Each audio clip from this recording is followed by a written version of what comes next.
Hey everyone, this is the entire video capturing the Black Lives Matter protesters and Bill Clinton clash, if you will, that happened in Philadelphia. I'll run it first and then I'll provide my comments after. However, that there are barriers that we have to take down. Yesterday, she and the mayor were talking about re-entry programs for young people who get out of prison who've been in there too long for nonviolent offenses. She was the first person that really talked about that.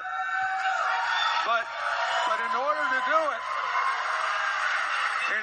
do it, they talked about this yesterday. In order to do it. Wait a minute. Okay, I heard it. Can I answer? No, you see, here's the thing. I like protesters, but the ones that won't let you answer are afraid of the truth. That's a simple rule. Be afraid. Be very, very afraid. Look, at every campaign rally, I welcome the protesters. I had a guy in South Carolina interrupt me, and the crowd started booing, and I said, no, let's be quiet and listen to this person. I let him say the same thing twice. And I said, may I answer? He just kept screaming. Then a lady next to him said, I said, wait, listen to her. I let her say the same thing twice. I said, okay, may I answer? Just kept on screaming. Now look, what she's referring to are the increased sentencing provisions of the 1994 crime bill. 90% of the people in prison too long are in state prisons and local jails. More than 90%. But it's also true that there are too many people in the state prisons. The federal prisons. President Obama's trying to let them out. Here's what happened. Let's just tell the whole story. When I became president, the headlines in the newspapers were full of, now wait a minute, I listen to you, you listen to me. Wait.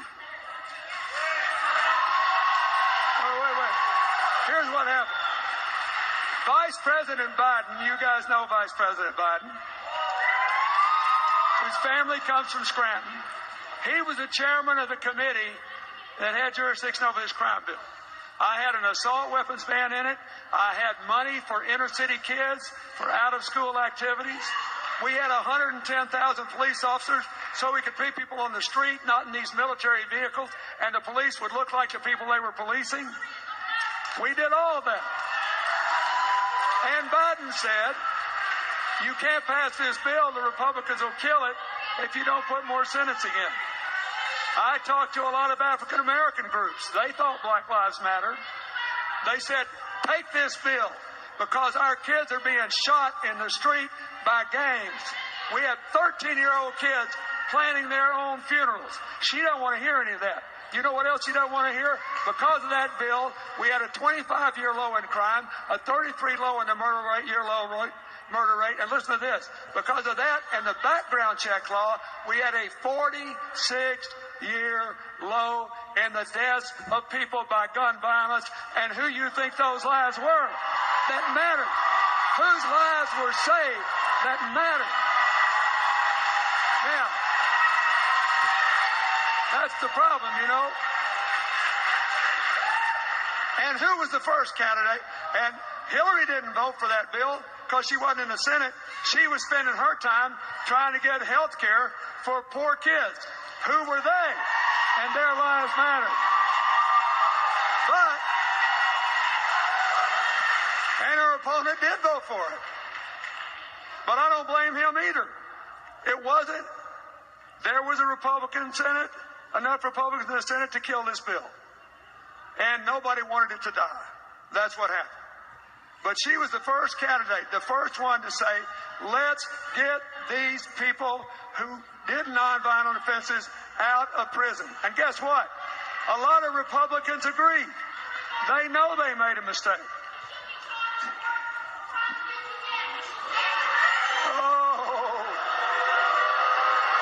Wait a minute. Now you're screaming. So let's do another one. Whoa. No, wait. I want to deal with them all. Come on. No.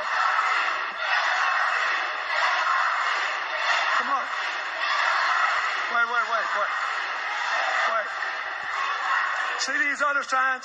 This is what's the matter. I don't know how you would characterize the gang leaders who got 13-year-old kids hopped up on crack and sent them out onto the street to murder other African-American children. Maybe you thought they were good citizens. She didn't. She didn't. You are defending the people who kill the lives you say matter. Tell the truth. You are defending the people who caused young people to go out and take guns. There was a 13-year-old girl in Washington, D.C. who was planting her own photos. How would you do it? Now, look at this other one. Look at this. That's not true. Now, let's talk about the other thing. They say the welfare reform bill increased poverty. Then why do we have the largest drop in African-American poverty in history when I was president? The largest in history. What happened was all these Republicans got into the Senate. Supreme Court elected President Bush 5-4. Then all these Republicans took over state legislatures. We left them with enough money to take care of all the poor people who couldn't go to work on welfare. We left them with the money they had before the welfare rolls went down 60%. The Republicans took it away, and they're blaming me. And apparently she had nothing to do with it. And the reason is they know it's true is they won't hush. When somebody won't hush and listen to you, that ain't democracy. They're afraid of the truth. Don't you be afraid of the truth. Don't you be afraid of the truth. So,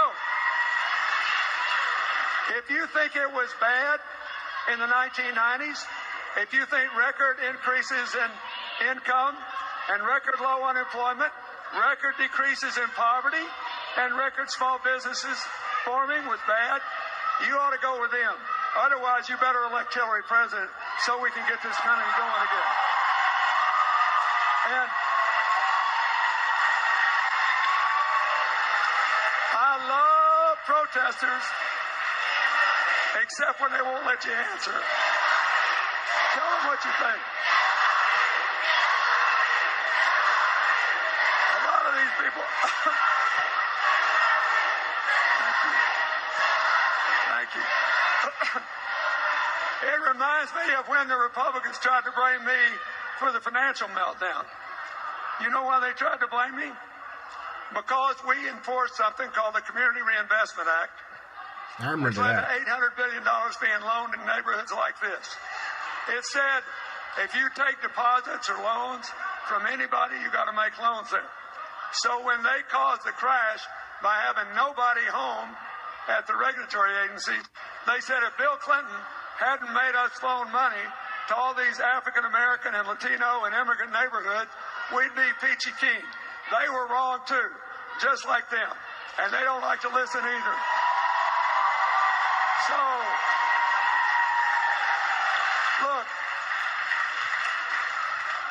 all I know is this election's about the future. They're trying to blame her for something she didn't do. So I'll tell you another story about a place where Black Lives Matter. Africa. The other day, I started my day with a picture that was sent to me on my iPad of a little guy running a store, he wasn't very tall, in Tanzania, in Dar es Salaam. And you know what his store said? All it was a little crass. It said, the Hillary Clinton store. Now, why did he say that? Because the first thing she did as Secretary of State was triple the number of people in Africa whose lives we were saving from AIDS by going to all low-cost price drugs. The same thing she wants to do for the American people if we give them a chance. Now, that guy just put up his sign on the street a long way away. You need a president who will tell you the truth, answer the questions, and not be intimidated by people on the far right or the far left screaming things that are not true. You just got to decide if you believe it. I'm just telling you. Tell you another time, She thought Black Lives Mattered. Just listen. No, listen. Listen. You listen to their screaming, and let me ask you this. I got a call from a friend of mine who's been a civil rights leader for years, decades. Last week he said, did Hillary really get 93% of the African-American vote in Alabama? I said, yes, she did. He said, how is that possible? I said, I'll tell you how. When she got out of law school, instead of going to work for some big law firm, which would have really given this girl something to scream about, she went to work for Marion White Edelman and the Children's Defense Fund. And she went to Alabama, where they were perpetuating school segregation and sticking it to the kids by having private academies, taking federal tax breaks, and pretending to be legal.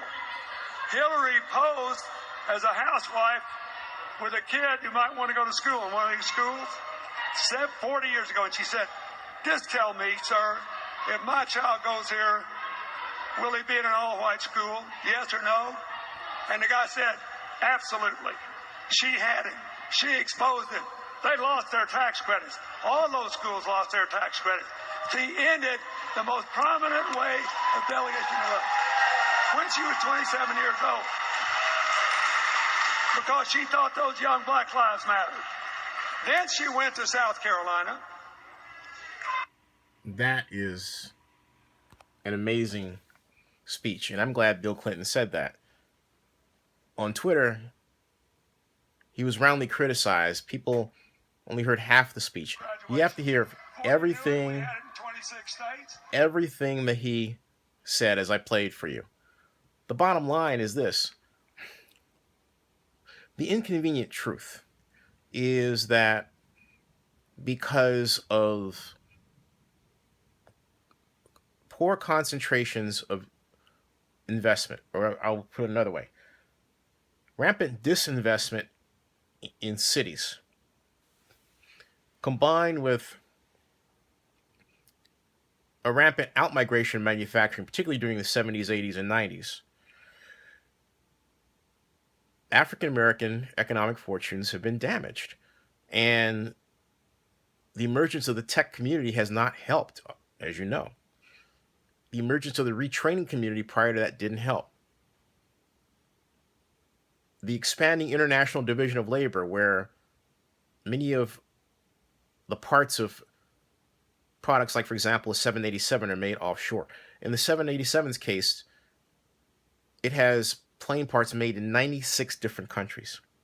30 years ago in America, that would have been unheard of. 90% of the parts would have been made here in America somewhere 30 years ago, not today. That equals job loss, and it's hurt African American communities the hardest.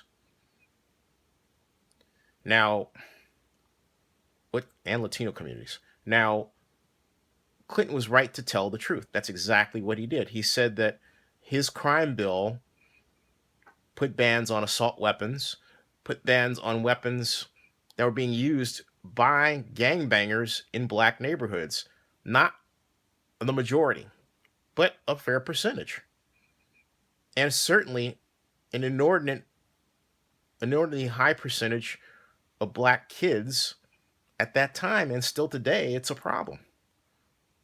We have to come to truths about how society is structured in order to improve and change society. We cannot criticize people for pointing out the truth. That's what he's doing. And he said, and he proved that Black Lives Matter to him. He hit it. He hit it out of the park. I've criticized Bill Clinton before regarding how they handled the issue in South Carolina with Barack Obama. But this is different. Clinton's right on.